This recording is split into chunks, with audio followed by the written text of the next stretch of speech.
Office থেকে লাবণীর বাড়ি ফিরতে আজ অনেকটা দেরি হয়ে গেছে। সন্ধ্যা গড়িয়ে গেছে বেশ কিছুক্ষণ আগে। বাড়ি ঢুকেই লাবণী ভাবল, আজ নিশ্চয়ই মেয়েটা অভিমান করবে। কথা দিয়েছিল আজ দুজনে বাইরে কিছুটা সময় ঘুরে আসবে। অফিসে কাজের চাপে ইদানিং মেয়েটাকে সময় দেওয়া হচ্ছে না। লাবণী সবটা বুঝেও নিরুপায়। বেসরকারি সংস্থায় কাজ, সবটা উসুল করার পরেই ছুটি। আজ যেমন মেয়েকে রেডি করে স্কুলে দিয়ে অফিসে যেতে দেরি হয়েছে, তেমনি বাড়ি ফিরতেও লেট। তবু ওর কাজটাই একটা পরিবারকে বাঁচিয়ে রেখেছে। না হলে অরণ্য চলে যাওয়ার পর তো সংসারটাই বানের জলে ভেসে যাচ্ছিল। খড়কুটো বলতেছিল মাঝারি মাইনের এই চাকরিটা। আকাশ পাতাল ভাবতে ভাবতে লাবণী আগে ঘরে গিয়ে ফ্রেশ হয়ে নেয়। চোখে মুখে ঠান্ডা জল দিতে যা শান্তি। আষাঢ় মাস পড়ে গেছে বেশ কিছুদিন হলো, তবু বৃষ্টি পড়ার নাম নেই।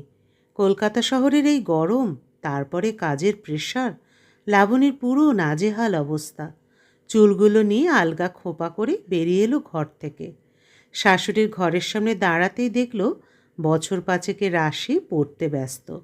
পাশেই শাশুড়ি বসে আছে। লাবণী ঘরে ঢুকে হালকা আওয়াজ করতে রাশি বইয়ের পাতা থেকে মুখ তুলে মাকে একবার দেখল, তারপর আবার পড়ায় মন দিল। মেয়ের মুখ দেখে বুঝতে পারছে যে তার মনে পাহাড় সমান অভিমান জেঁকে বসেছে। আজ এত দেরি হলো যে? মেয়েটা তোর কথায় সেজেগুজে বসে থাকলো, আর তুই না আসতে পড়তে বসেছে। রেণুকা দেবীর কথায় লাবণীর খারাপ লাগলো। মেয়ের পাশে বসে মাথায় হাত রাখতে রাশি সরে গেল। রাশি শোনার রাগ হয়েছে? মা খুব খারাপ তাই না? খুব পচা, ঘুরতে নিয়ে যাবে বলেও যায়নি। তুমি খারাপ না মা, একদম পচা বলবে না। আজ না গেলেও কাল ঘুরতে যাব কেমন? রাশি মায়ের কোলে উঠে বসে। হ্যাঁ, এটা সত্যি মনের মধ্যে খারাপ লাগা ছিল, তবে মা খারাপ পচা এটা কিছুতেই মেনে নিতে পারবে না রাশি। এই যে সারা সন্ধে কত কথা বলছিলে, এইটুকুতেই গলে গেলে দিদি ভাই? যাও, অনেক পড়েছ, খেলা করো এবার একটু, তারপর খেয়েই ঘুম দেবে। ঠাম্মু, কালকের কথাটা বলো। কাল কি মা? কিছু না, কাল রবিবার, তুই বাড়ি থাকবি, আনন্দ করবো তাই বলছে। চল দেখি মঙ্গল আর কত দূর এগোলো। তিনজনই বাইরে চলে যায়। লাবণীর শ্বশুরমশাই বাইরে টিভি দেখছিলেন। ওরা গিয়ে গল্পে মেতে ওঠে। রাশি ওর পুতুল নিয়ে মেঝেতে বসে খেলছে। মঙ্গলা বাড়ির পরিচারিকা। রান্না শেষ হতে একটু বসে বিশ্রাম নিয়ে কিছুক্ষণ পর খেতে দেবে। রাশিকে ঘুম পাড়িয়ে লাবণী ঘরের একফালি বারান্দায় এসে দাঁড়ায়। কালকে রবিবার, অফিস ছুটি। শুধু তাই না, কালকে ওর জন্মদিন। অরণ্যর সাথে বিয়ে আগে থেকেই পরিচয়। অরণ্যকে খুব ভালোবাসত, তাই বিয়ের আগে থেকেই ওর জন্মদিন সেলিব্রেট নিয়ে খুব এক্সাইটেড থাকতো। তবে বিধাতা ওদের জন্য অন্য কিছু লিখে রেখেছিল। তাই তো বিয়ের 7 দিন পর লাবণীর পায়ের আলতার রেখা মোছার আগেই অরণ্য ওকে একা করে চলে গেছে বহুদূরে। না ফেরার দেশে পাড়ি জমিয়ে লাবণীর জন্য রেখে গেছে একরাশ দায়িত্ব আর কর্তব্য। চোখের কোণের জলটা মুছে লাবণী রাশির পাশে বসে। ঘুমন্ত মুখটা কত নিষ্পাপ, কত স্নিগ্ধ। লাবণীকে ওর বাপের বাড়ি থেকে, এমনকি আত্মীয়স্বজনরা সবাই বলেছিল শ্বশুরবাড়ি থেকে চলে আসতে, কিন্তু লাবণী পারেনি সন্তানহারা বাবা মাকে আর একবার সন্তান হারানোর আঘাত দেওয়া। লাবণীর পক্ষে সম্ভব ছিল না। যারা ওকে নিজের মেয়ের মতো আদর স্নেহ দিয়েছে, তাদের দুর্দিনে লাবণী দায়িত্ব এড়িয়ে চলে যেতে পারেনি। কিছুদিন আগেই ওদের বিয়ের 1 বছর পূর্ণ হয়েছে। সারাদিন ছেলের শোকে অরণ্যর বাবা মায়ের শারীরিক অবস্থা খারাপ হতে দেখে লাবণী এক অনাথ আশ্রম থেকে রাশিকে এনেছে। বাবা মায়ের সমান দায়িত্ব পালন করে ছোট্ট রাশির প্রতি। নিজে গর্ভে ধারণ না করলেও রাশির প্রতি একটা অমোঘ টান আছে লাবণীর। অরণ্যর বাবা মা নাতনিকে পেয়ে ধীরে ধীরে ছেলের শোক ভুলেছেন, বাস্তব মেনে নিয়ে স্বাভাবিক জীবনে ফিরে এসেছেন। ওনারা লাবণীকে নতুন জীবনে এগিয়ে যেতে বললেও লাবণী পারেনি। বাবা মা, একটা ছোট্ট মেয়ে, আর এই সংসার, সব কিছুই তো আছে, তাহলে আর নতুন করে শুরু করার কোনো মানেই নেই। ওর জীবনটা না হয় অন্য মেয়েদের থেকে আলাদাভাবেই কাটলো, ক্ষতি কী? লাবণী তো অসুখী নেই, অরণ্যের স্মৃতি আর আপনজনেদের নিয়ে বেশ কেটে যায়। প্রতিদিনের মতো স্মৃতিচারণা করতে গিয়ে আজকেও বেশ রাত হয়ে গেল। মেয়েকে জড়িয়ে লাবণী নিজেও ঘুমানোর চেষ্টা করল। নিত্যদিনের মতো সকালে উঠে আগে ফ্রেশ হয়ে নিল লাবণী। আজ রবিবার, সকলের জন্য নিজের হাতেই রান্না করে, তাই সকালের ব্রেকফাস্ট বানিয়ে টেবিলে গুছিয়ে রাখছে। এমন সময় মঙ্গলা এলো। সারাদিন কাজ করলো, রাতে বাড়ি ফিরে যায় মঙ্গলা। মঙ্গলাদি, বলছি আজ দুপুরের রান্না তুমি করে দিও, আমার কিছু কাজ আছে, কমপ্লিট করে কালকেই সাবমিট করতে হবে। আচ্ছা বৌমনি, গিন্নিমার থেকে শুনে নেব কি রান্না করতে হবে। রাতে তোমার সময় হবে আজ?